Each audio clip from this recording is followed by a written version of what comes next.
বিয়ের আগে আমার বাবা সারা বছর কোথাও নিয়ে যাক না যাক আমাদের তিন ভাই বোনকে প্রতি বছর জয়রামপুর বড় কাছারি ঠিক নিয়ে যেত। আর আমরা সব সময় অপেক্ষা করে থাকতাম কখন এই কুমড়োর তরকারি আর পরোটা খাবো। আমার হাজবেন্ডও হয়েছে সেম।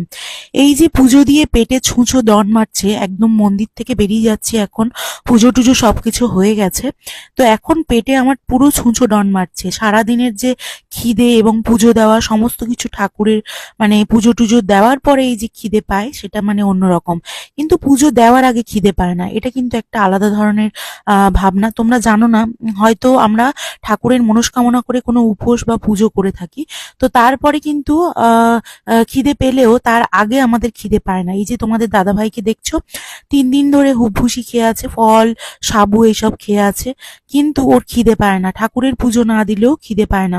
ও একেবারে এখন পুজো টুজো দিয়ে নিয়েছে, স্নান করে পুজো দিয়ে এখন চলে এসছে, জামা কাপড় চেঞ্জ করবে, ভিজে গেছে পুরোপুরি।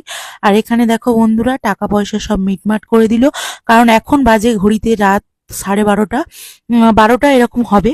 তো ওরা দোকান বন্ধ করে চলে যাবে, তো আমরা এখন বেরিয়েছি টুকিটাকি কিছু কেনার উদ্দেশ্যে। তারপরে একটা দোকানে গেলাম, সেখানকার দিদি বারে বারে ডাকছিল পেটাই পরোটা খাও। কচুরি ছিল অন্য দোকানে, কিন্তু তেলে ডুবোনো কচুরির থেকে এই পরোটাতে আমাদের তেল কম লাগলো এবং মনে হলো যে খিদের সময় এই পরোটা খাওয়া যাক। এই দোকানে নিরামিষ ভাত তরকারিও ছিল, কিন্তু ভাত তরকারি তো খাওয়া চলে না, পুজো দিতে এসে কখনোই ভাত তরকারি আমরা খাইনি।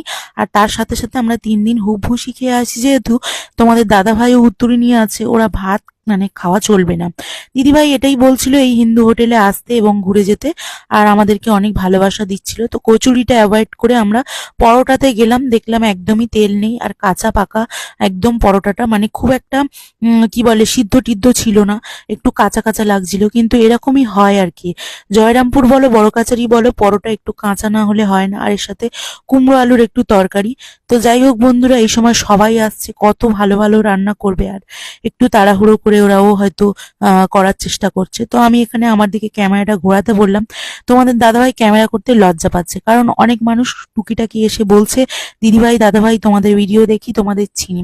দেখো বন্ধুরা, যেটা করব মন থেকে করব, তো আমি ভালোবেসে ভিডিও করি, সেই জন্য আমার ভিডিও করতে ভালো লাগে। লজ্জা পেয়ে বা ভিডিও বন্ধ করে রেখে আমার কোনো লাভ নেই, সেই জন্য আমি আর মানে সেই দিকে যাই না। আমি সবসময় চেষ্টা করি যে যেটা করছি সবাই দেখছে, এবং ভালো মন্দ যাই বলুক না কেন সেটাতে আর লজ্জা পেয়ে লাভ নেই, যেহেতু একবার ভিডিও করা শুরু করেছি তাই। তো আমি এটা দেখাচ্ছিলাম আর বলছিলাম যে এই যে এখানে বন্ধুরা 150 করে পরোটা দিয়েছিল, 150 না 200 করে জানি না। তো এই যে পরোটা আর এর সাথে ঘুগনি দিয়েছে, তবে মটর আমি খুঁজে পাচ্ছিলাম না, এর মধ্যে অনেকগুলো আলু ছিল। এটা কিন্তু